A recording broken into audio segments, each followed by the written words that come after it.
My family let my nephew steal my son's birthday iPhone, so I finally taught them the lesson they'd avoided for years: Reddit stories. They laughed while my son stood there holding back tears, and everyone told me not to make a scene. But that moment shattered decades of quiet compliance, and I showed them exactly what happens when the family doormat stops being one. Hey, I'm Nate, 36, and the day I finally snapped wasn't during some dramatic blow-up, or a holiday meltdown, or even a family intervention. It was at a trampoline park birthday party. With Paw Patrol plates.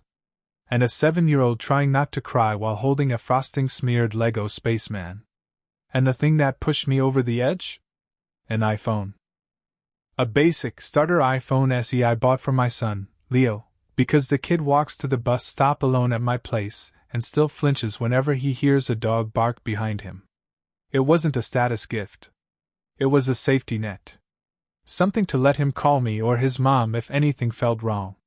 But apparently, in my family, nothing I do is straightforward. See, I grew up cast in the role of quiet helper. Whether I liked it or not. I'm the guy who shows up early to set up chairs. The guy who pays. Just this once. Until Friday, which somehow lasts 14 years. The guy who splits the Venmo bill because nobody else can handle simple division after 2 sangrias. Reliable Nate. Predictable Nate. Wallet Nate. And my sister Bree? She grew up as the designated golden child without ever doing anything golden.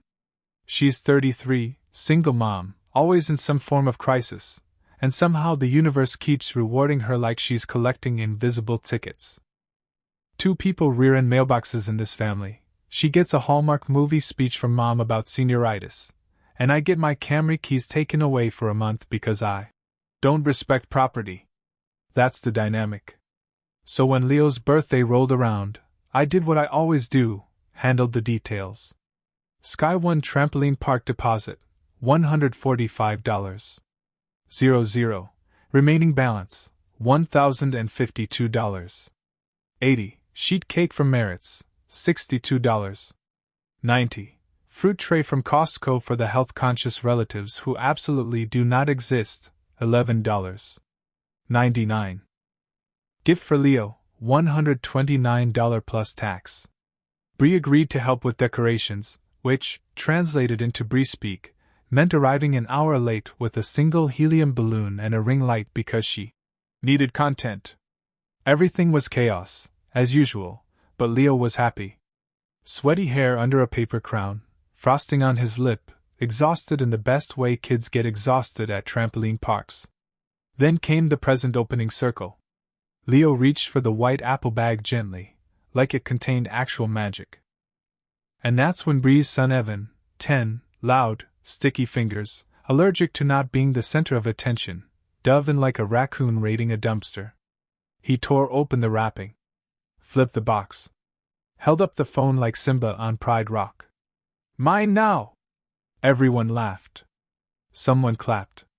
My dad, without even looking up from his cake, waved a fork and said, "Don't make a scene. It's just an iPhone. Just an iPhone." Meanwhile, my kid, my sensitive, space-obsessed, sweet 7-year-old, stood there with his fingers twisted in his shirt, pretending he wasn't hurt. I hugged him so he wouldn't have to look at anyone. And I said, "Sure." Not because I meant it, but because I felt something click inside me, a moment I can still pinpoint on a clock. 4:37 p.m. The exact time I got tired of being the quiet helper. And that was the moment I decided the lesson Leo learned that day would not be that other people can steal from him, and everyone laughs. No. If my family wanted to play mine now, I was finally ready to play too.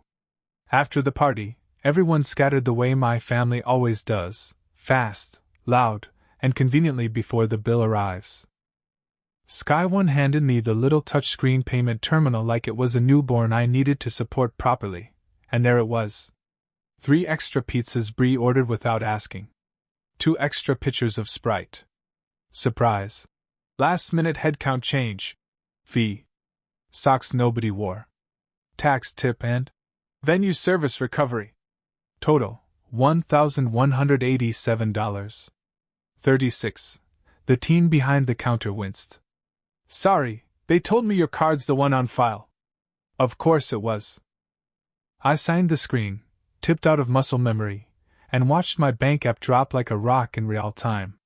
By the time I got home, Jess, Leo's mom, had tucked him onto my couch with a Lego set. He asked once about the phone before building a miniature space station and pretending not to care. That part burned deeper than anything that happened at the party. At 8:52 p.m. I got another punch. A notification from AT&T. Your line Evan has been activated on a new device. Evan. The name of the spare line I added for Brian in emergency 2 years ago, the same line she swore she'd repay, the same one that had quietly drained $39.99 every month from my account like a parasite. They'd activated my son's birthday phone onto my sister's debt line for her kid, using the plan I paid for. I sat down, exhaled through my nose, didn't throw anything, didn't yell, didn't text Bree something nuclear. Instead, I took screenshots. Saved them all in a folder titled Family on my phone. A folder I should have made years ago. At 9:14 p.m. Bree texted, Evan loves his phone. You slayed big bro. With 3 sparkle emojis. I typed, we need to talk. Then I deleted it. And instead, I opened the AT&T app. My plan had 3 lines. Primary me. Secondary, spare line for Bree's emergencies, ha. Apple Watch, mine. I tapped the spare line. Suspend line. The app asked, Are you sure? I'd never been more sure of anything in my life. 30 seconds later. Line suspended. At 9:22 p.m. Bree called. What did you do? Suspended the line. I said. The one I pay for. You're being dramatic. Evan needs that for school. He's in 4th grade. I said.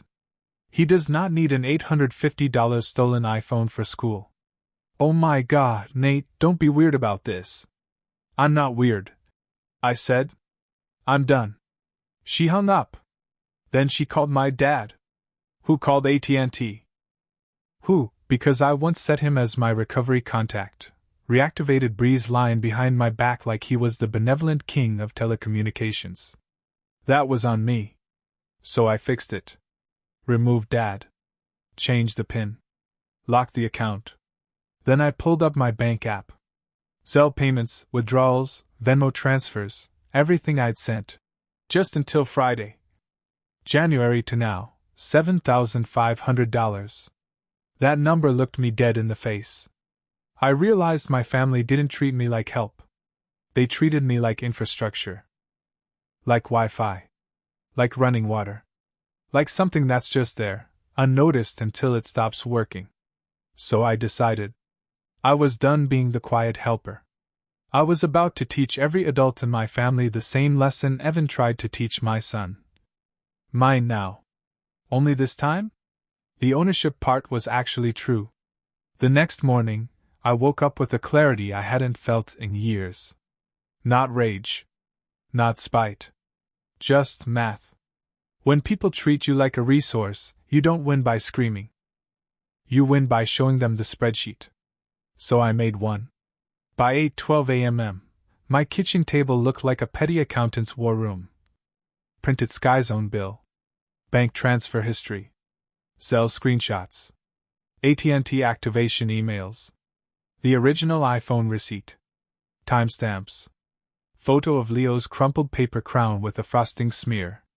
Everything labeled, sorted, organized, not to weaponize it, but to finally make it visible. At 9:30 a.m. My family walked in for the breakfast meeting I'd invited them to. Mom came with grapes.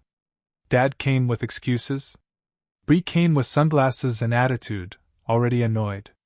This better not be an ambush, she said. It's breakfast, I said, and set down a stack of documents thick enough to qualify for a student loan. We sat. Jess handed out coffee like she was officiating a trial. I slid the first page to my dad. It showed the exact line activation on the stolen iPhone.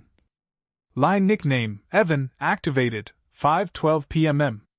Dad squinted. That's during the party. Correct. Bree scoffed. Emails can be faked. So I slid the Sky Zone receipt across the table next. $187.36. Dad read aloud. He paused. This is all on your card? Yeah, I said calmly. Because you told me not to make a scene. Mom sighed dramatically. Nate, honey. You're being petty with receipts. Petty, I repeated. Okay. Then I slid the Zelle summary forward, the running total of what I'd quietly paid since January. $7,500. Dad sat back. Mom's jaw set. Bree's sunglasses suddenly made her look small. All right, what do you want? She asked, like I was negotiating a hostage release. I didn't raise my voice. I didn't shake. I simply dangled something between my fingers. Her car keys. The 2018 Hyundai Elantra I bought under my name because her credit was ruined. Her face drained. Mine now, I said softly. Then added, relax. It's just a car. Her mouth opened. No sound came out. Dad stared at the keys, then at the paperwork listing me as the owner. When did you print all this? He asked, almost impressed. Doesn't matter, I said. What matters is this. I'm not punishing anyone. I'm setting boundaries. I slid a simple, typed repayment agreement across the table. 3 lines. $126. 18 monthly insurance starting now. $200 toward the car principal on the 15th. Car stays with me if payment is late by 10 days. Sign it, I said, or the car stays here. Bree looked at Mom for backup. Mom looked at Dad. Dad let out the biggest sigh of his life and said, He's got the title, Bree. Sign the paper. And that was the turning point. Not the confrontation. Not the iPhone. Not even the boundaries. It was my dad, the man who'd spent his whole life enabling Bree's chaos, finally acknowledging reality. That morning, I watched the golden child pick up a pen with a trembling hand. Not because she agreed, but because the consequences weren't optional anymore. Bree signed her name with the energy of someone being forced to autograph a subpoena. A fast, angry scribble. No eye contact. No ownership. Just the bare minimum required to get her keys back eventually. Fine, she snapped. You win. I didn't win, I said. I just stopped financing your life. Mom gasped like I'd slapped the Holy Spirit out of her. Nate! She's your sister! And Leo is my son, I said. And yesterday he learned grown-ups will laugh while someone steals from him. That's not happening again. Mom switched tactics, lowering her voice to her soft, manipulative tone. She's had a hard year, sweetie. Rick left. Rent went up.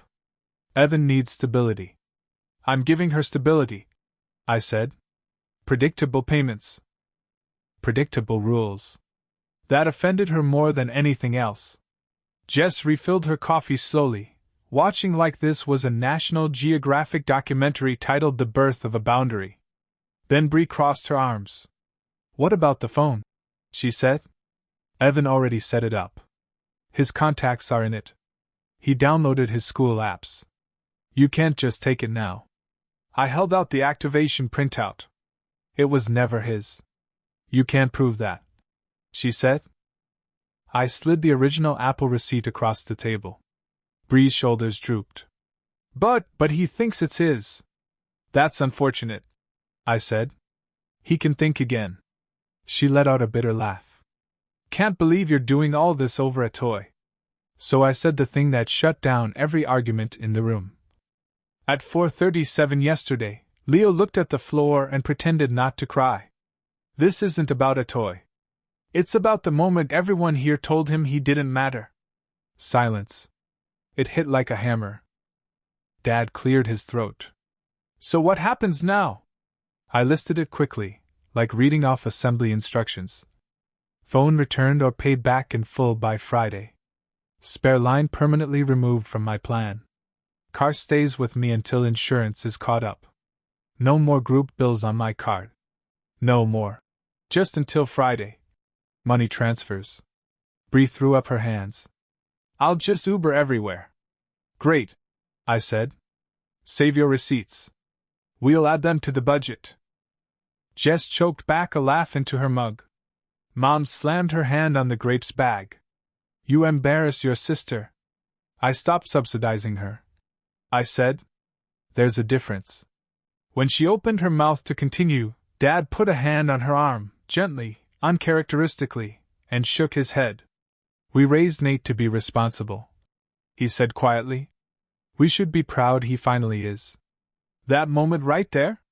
That was the aftershock of yesterday's earthquake. The first time my father ever acknowledged that I wasn't the problem. Bree snatched her copy of the agreement and stormed out the door. Mom followed, muttering about disrespect. Dad lingered, looking at the stack of receipts, then at me. You really kept all this? I nodded. Huh, he said. Wish I'd thought to do that in '98. Then he left too. Jess and I stood there in the kitchen, the quiet stretching out warm and safe around us. Finally Jess said, That went better than it could have. I laughed. Terrifyingly, yes. And that's when my phone buzzed. A new notification. Zelle from Bree, $126.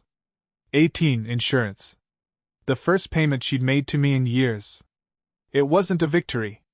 It was proof the world had finally tilted back into balance.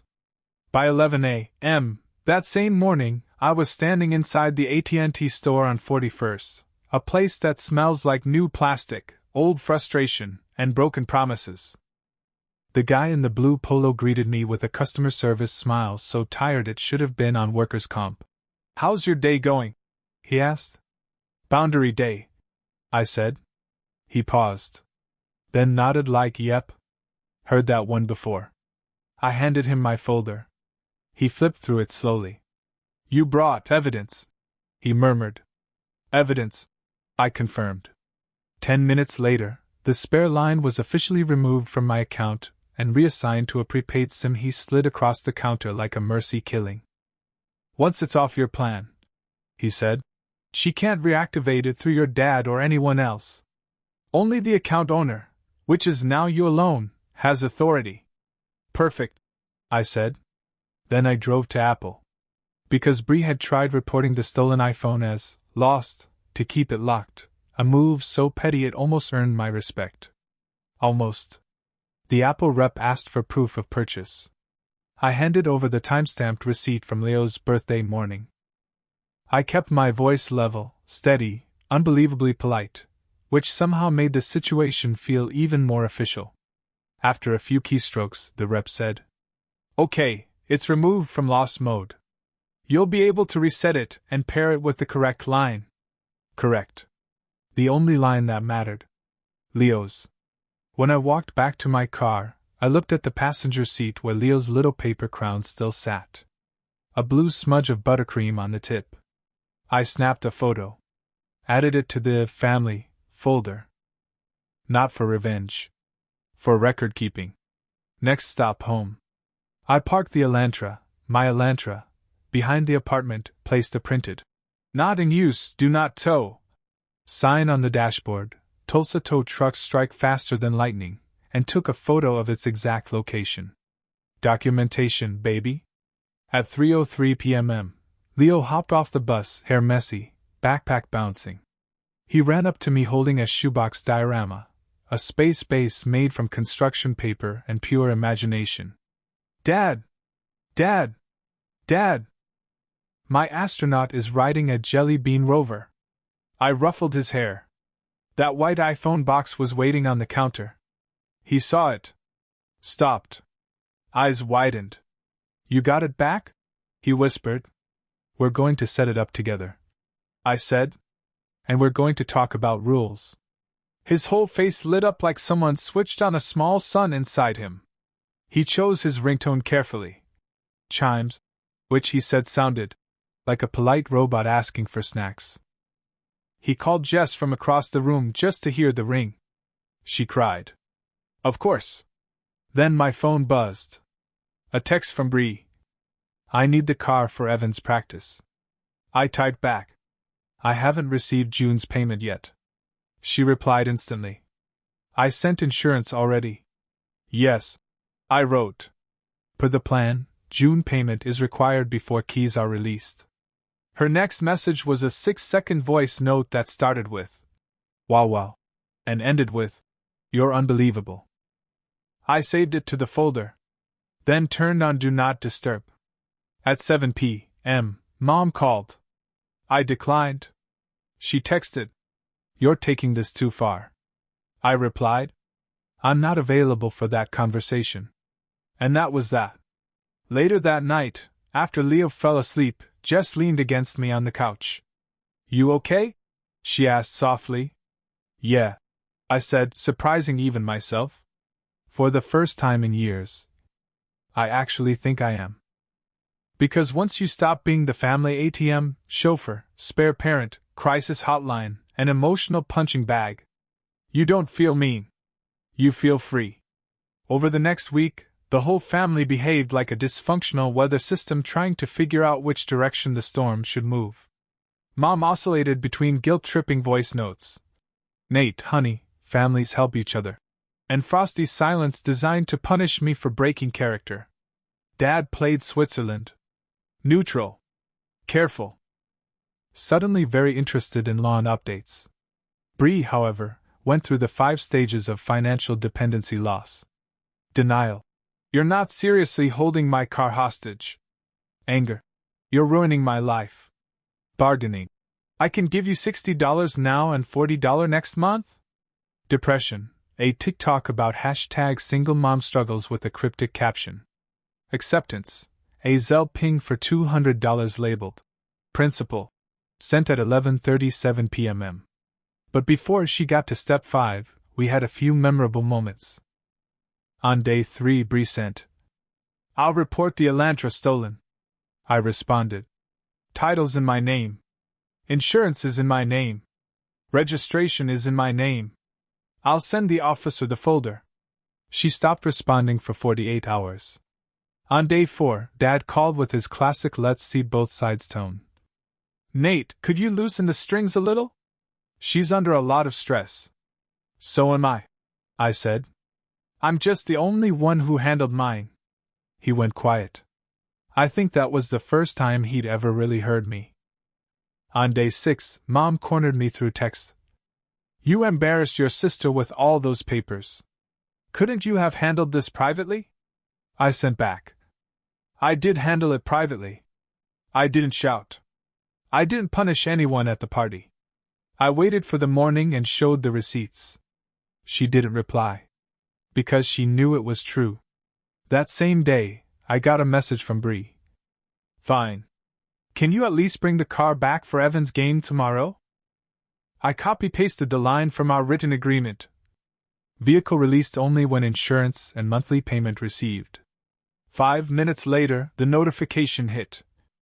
Zelle, $126. 18 insurance. Zelle, $200, principal payment. Both from Bree. I stared at the screen. 8 days. That's how long it took for the golden child to behave like every other adult on Earth. I texted back. "Keys available after 5 p.m. When she arrived, her energy was a strange mix of resentment and forced humility. She grabbed the keys without looking at me. But she paused, just a second, and said, "I didn't think you'd actually stick to this." "I know," I said. She left. And as she pulled out of the lot, I realized something. Bree didn't hate me. She hated boundaries. Because boundaries meant the end of her favorite story. That Nate takes care of it. Nate pays. Nate fixes it. Nate absorbs it. But that story was over. Meanwhile, Leo was thriving. He loved his phone responsibly, used it to call Jess at bedtime, message me little drawings, take photos of the sky because clouds look different on Thursdays. One night he asked, Dad? Why did Evan say mine now? I looked at him for a long moment. Because sometimes kids copy what they see adults do. He frowned. But you didn't do that. No, I said. I waited until I could do it the right way. He nodded like it made perfect sense. Then he whispered, I like our way better. Me too, buddy, I thought. Me too. 2 weekends later, we had Dad's birthday in the backyard. Folding chairs, dollar store tablecloth, grill smoke drifting into the humidity. A normal, harmless family gathering. And for the first time in my adult life, I walked into it unburdened. No one had my card number. No one was waiting for me to pick up the slack. No one was circling me like a vending machine that hadn't been kicked yet. I brought ice. Just ice. Not 6 bags, not the food, not the decorations, just 1 bag because that was my share. The moment I walked in, I could feel something different in the room. It wasn't tension. It was caution. Bree stuck near the hydrangeas, sunglasses on even though it was cloudy. Her posture said, Don't ask me anything. Her eyes said, But also please don't ignore me. Mom hovered around her protectively, shooting me looks like don't embarrass her again. As if calmly presenting math qualified as emotional assault. Dad, weirdly, was the most normal. He actually patted my shoulder and said, Good to see you, son.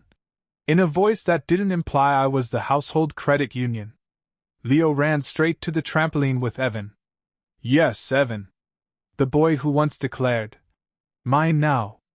To my surprise, they were laughing together within minutes. Kids reset faster than adults. Kids take the tone from us. And right then, Leo wasn't intimidated. He wasn't shrinking. He wasn't waiting for permission to matter. He was just a kid on a trampoline. Later, when the cake came out, something happened that cemented everything for me. Evan wandered over to the patio table where Leo had set down his phone to grab a slice. He looked at it. Then at Leo. Then at me. I didn't move. Didn't glare. Didn't tighten my jaw. Leo walked over, picked up the phone, and held it casually in his hand. Evan asked, Can I see it? Leo shrugged, not scared, not apologetic, and said, You can look at it. But not mine now. And Evan laughed. A real laugh.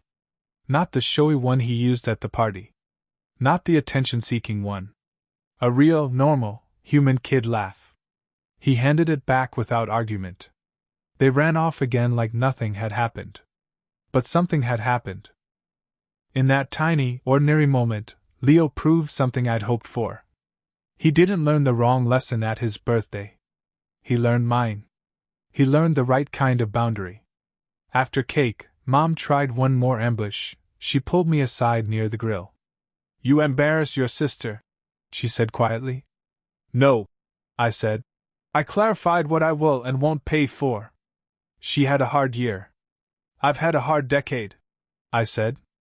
I just didn't send invoices. She opened her mouth, but Dad called her to help with the candles and she left without another word.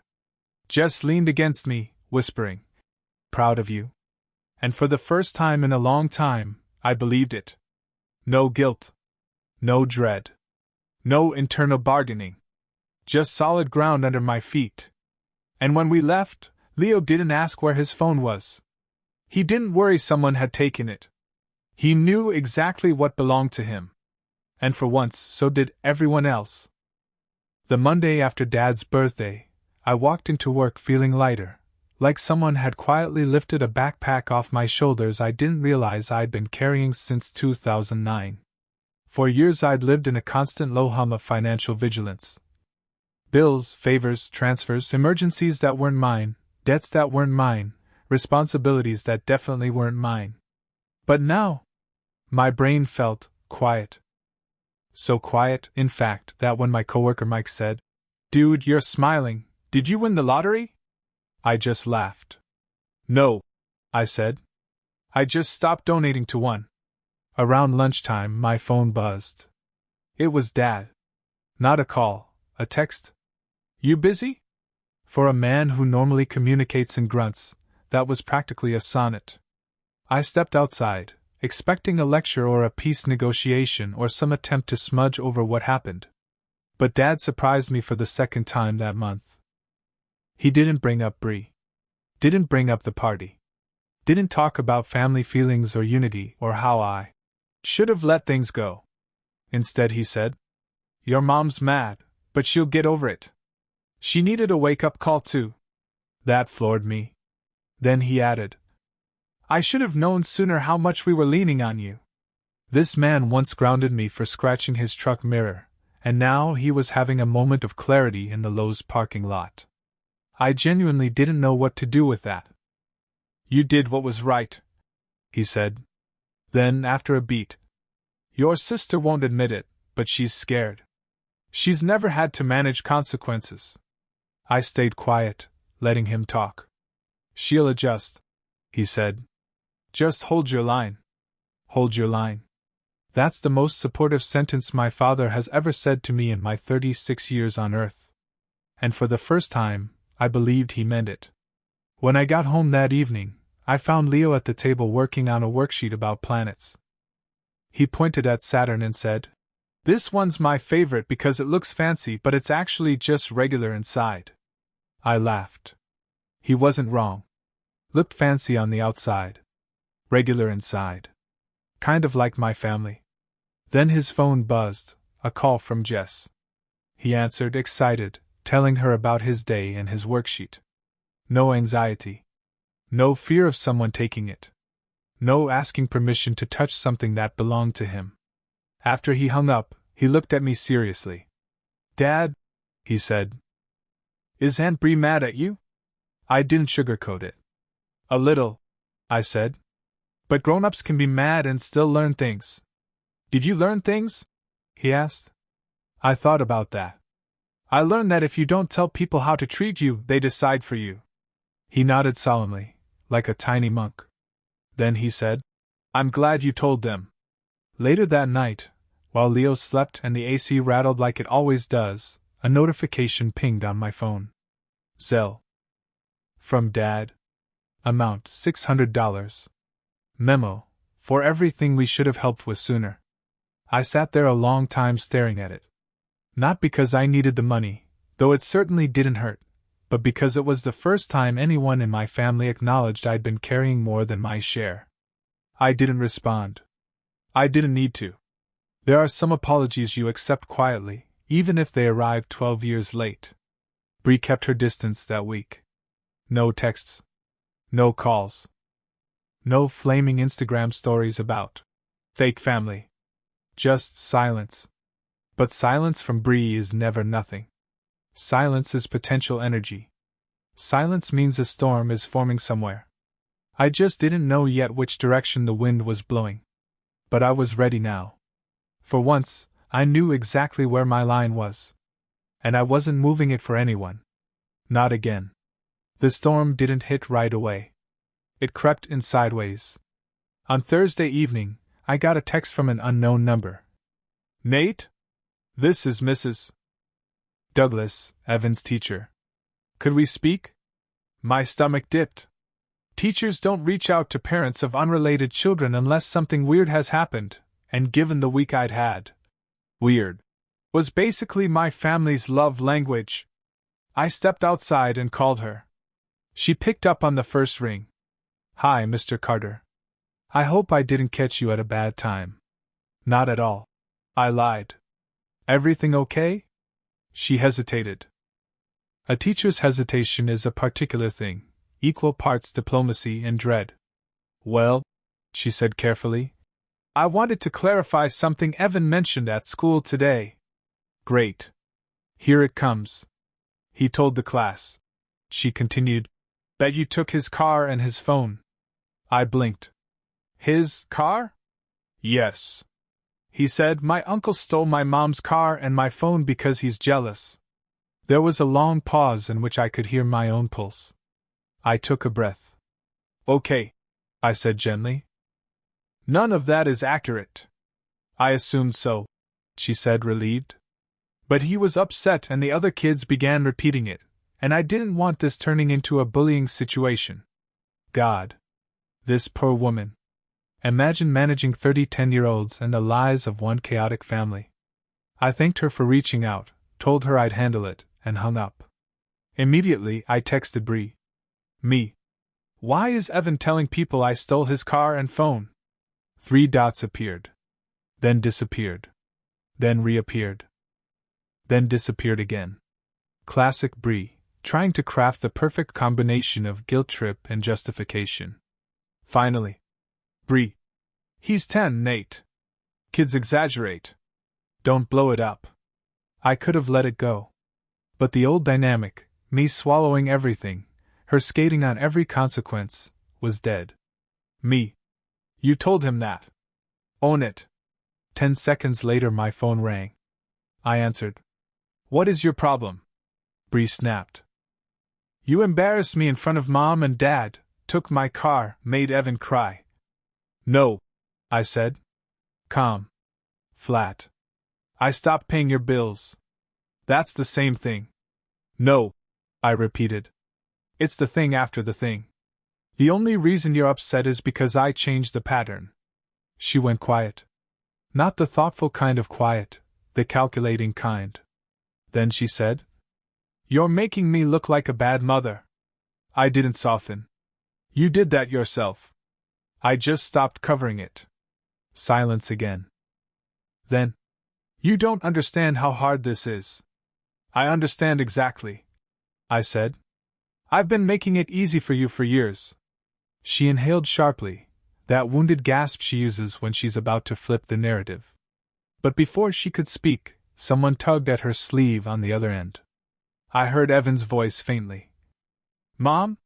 Did Uncle Nate say you have to give the car back? Bree didn't mute fast enough. I heard her whisper. Sure, baby. He's just being dramatic. Something inside me slid into place, not anger, not victory. Just clarity. This wasn't about the car. Or the phone. Or the party. Or the insurance. Or the $7,500. Or the lifelong imbalance. This was about Bree not understanding the simplest truth. When you benefit from someone's labor, you start to believe it's owed to you. And the moment that labor stops, you mistake boundaries for betrayal. I spoke quietly into the phone. Bree. I'm not arguing with you anymore. So what, you're cutting us off? She snapped. No, I said. You're just not controlling the narrative anymore. She hung up. I didn't call back. Later that night, while Leo slept with one arm over his new phone like it was a stuffed animal, I sat at the kitchen table staring at a blank notepad. Not making a list. Not planning the next move. Just breathing. For once, my life wasn't a game of catch the falling objects everyone kept throwing at me. For once, the house was quiet, not the silence of avoidance, but the silence of balance. But the thing about storms? Just when you think you've outlasted them, the next wave rolls in. And this one arrived at 7:42 a.m. Friday in the form of a text from my mother. We need a family meeting. Today. Of course we did. My mother did not request a family meeting. She summoned it. The text tone alone felt like a church bell before a funeral. 10 a.m., at our house. Everyone. No details. No hint of tone. Just the digital version of her pointing at the ground and expecting the earth to move. Jess glanced over my shoulder. Are you going? I sighed. Oh, I'm going. But I'm not playing. She squeezed my arm. Keep your spine. No refunds. When I pulled into my parents' driveway at 9:58 a.m., every car was already there. Mom's SUV. Dad's faded pickup. Bree's Uber, because of course she didn't want to burn gas walking her accountability back. I stepped inside. Mom was at the table, hands clasped like she was mediating a hostage negotiation. Dad looked tired in the way men do when they've run out of spaces to retreat to. Bree wore sunglasses indoors again, always a sign she expected emotional chaos and wanted to look like the victim in advance. Nobody spoke. They didn't have to. The silence was thick enough to butter toast with. Mom broke first. Sit. she said. I sat. She placed her palms on the table like she was about to present evidence to a jury. We need to address what happened at the birthday party, and everything since. I waited. Dad cleared his throat. Your sister feels, he said, that things escalated unnecessarily. I looked at Bree. You feel that? She crossed her ankles dramatically. Yeah, Nate. You didn't have to humiliate me. Or Evan. Or take my car hostage. My car, I corrected. She exhaled loudly. Oh my God! Semantics. No, I said calmly. Ownership. Mom lifted a hand. Stop. All of you. She turned to me with that motherly expression she uses when she's trying to sound wise while actively ignoring facts. Nate, honey, you're being too rigid. There it was. The oldest line in the book. If you enforce a boundary, you're rigid. If you refuse to be exploited, you're dramatic. If you ask for fairness, you're the problem. Mom, I said softly, you told me not to make a scene at my own son's party while another child opened his gift. She flinched, just barely, but enough for me to see it. That's not the point. She snapped. It's exactly the point. Dad rubbed his temples. Look, he said, your sister's struggling. She needs support. I stared at him. I have supported her. More than you two combined. Silence. Real silence. Dad looked away. Mom's jaw twitched. Bree's mouth parted like she wanted to deny it but knew she couldn't. So I kept going. I paid her insurance. Her car note. Her phone line. Her late fees. Her emergencies. Her dinners. Her oversights. Her lapses. Her convenience. And when I finally paused long enough to breathe, somehow you all made me feel like the villain. Mom stood up, pacing. Her tells always show when she loses control. That's not fair, she said. It's not meant to be fair, I replied. It's meant to be true. Dad interjected, voice slow and deliberate. Nate, you blindsided us with paperwork. I nodded. I blindsided you with math. He didn't have a comeback for that. But Bree did. You're punishing me, she said quietly. You want me to fail. That one made me laugh, not loud, not cruel, just stunned. Bree, if I wanted you to fail, I wouldn't have spent years keeping you afloat. Her chin trembled in that delicate way she uses to pull sympathy. Mom rushed to her side, rubbing her shoulder. And that was when Evan peeked around the hallway corner. He wasn't supposed to hear any of this. But he had. Uncle Nate didn't steal anything, he said softly. The room froze. Bree's eyes snapped to him. Evan, go to the living room. He didn't move. He didn't take my phone, he said. You said he did. But he didn't. Mom's hand slipped from Bree's shoulder. Dad sat back. Evan continued, voice small. You told Grandma he was mean. But he wasn't mean. He just didn't give me Leo's present. He looked at me. I'm sorry I took it. My throat tightened, not out of emotion, but out of pure disbelief that a 10-year-old was doing more honest conflict resolution than 3 grown adults. Bree grabbed his arm. Evan. Enough.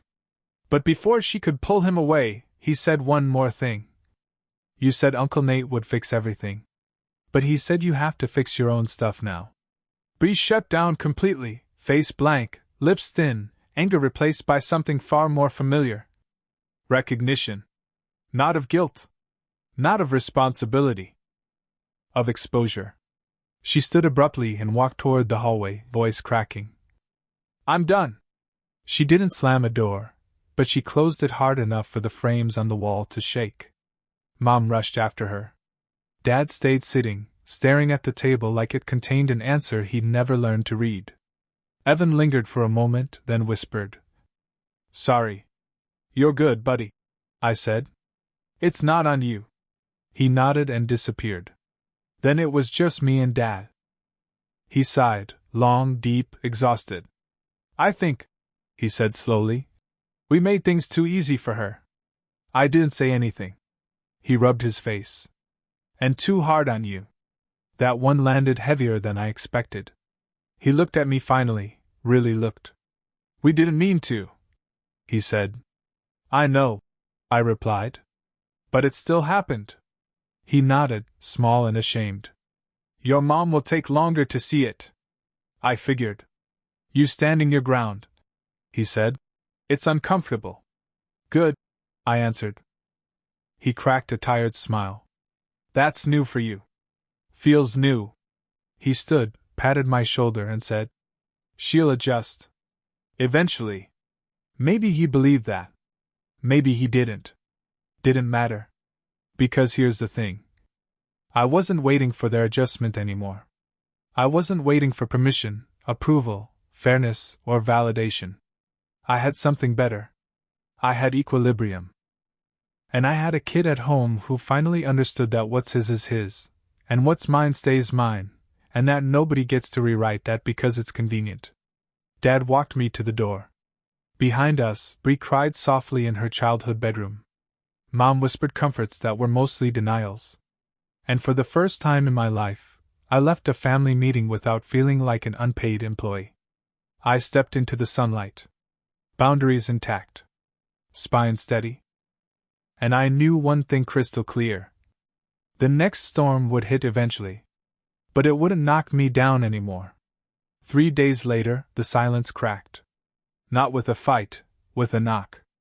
I opened the door to find Bree, no sunglasses, no script. Just tired. She held out a crumpled envelope. June's payment, she said. And I'm working on the rest. I nodded. She swallowed. I told Evan the truth. About the phone. About everything. It wasn't an apology, not fully. But it was the first thing she'd given me that wasn't taken. And for now, that was enough.